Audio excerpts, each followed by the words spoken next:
కోట చుట్టూ మంటలు ఎగిసిపడుతుండగా అమృత కన్నీళ్లతో కోట బయట నిలబడి చూస్తోంది. లోపల విక్రమ్ శరీరంలో ఉన్న రౌద్ర భయంకరంగా నవ్వుతోంది. ఈ మంటలు నన్నేమీ చేయలేవు, నేను అమరుణ్ణి అని ఆ గంభీర స్వరం ప్రతిధ్వనించింది.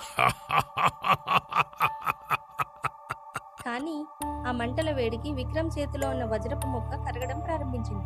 వజ్రం కరుగుతున్న కొద్దీ రౌద్ర శక్తి క్షీణించసాగింది. ఆ సమయంలోనే విక్రమ్లోని అసలైన శక్తి పుంజుకుంది.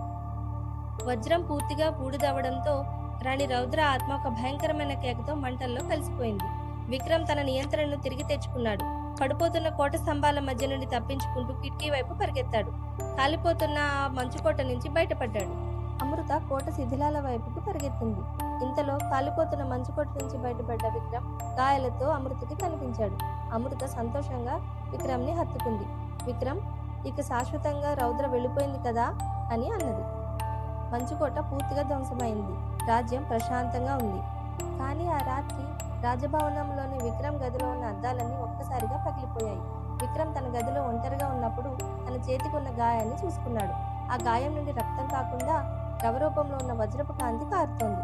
అప్పుడే విక్రమ్కి అర్థమైంది. అమృత మంచుకోటకు నిప్పు పెట్టినప్పుడు రౌద్ర ఆత్మ చావలేదు. బదులుగా ఆ మంటల వేడికి వజ్రం కరిగి విక్రమ్ శరీరంలోకి పూర్తిగా కలిసిపోయింది. ఇప్పుడు విక్రమ్ కేవలం రౌద్ర ఆయుధం మాత్రమే కాదు, అతను పూర్తిగా రౌద్ర యొక్క సజీవ రూపం.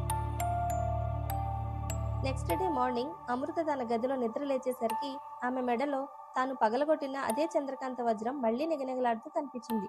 కానీ ఈసారి ఆ వజ్రం మధ్యలో విక్రమ్ ముఖం ప్రతిబింబిస్తోంది. అసలు జరిగింది ఏంటంటే, మంచుకోట మంటల్లో కాలిపోతున్నప్పుడు ఆ మంటలు విక్రమ్ దరిదాపుల్లో కూడా వెళ్ళలేదు.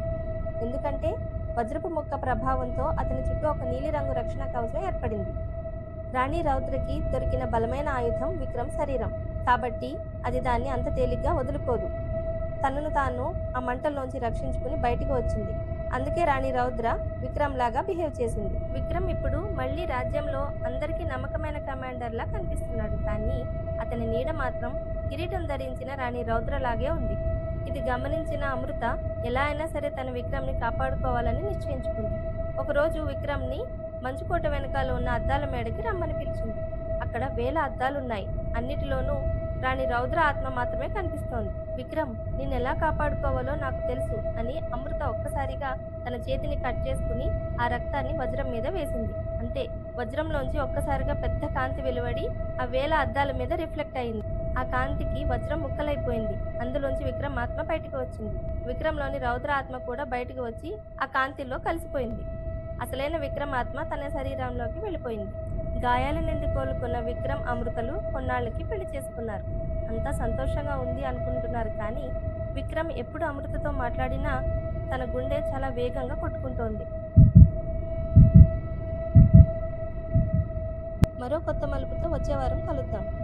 ఇంట్రెస్టింగ్గా అనిపిస్తే లైక్ చేయండి, షేర్ చేయండి, కామెంట్ చేయండి. తప్పకుండా ఛానల్ని ఫాలో చేయండి.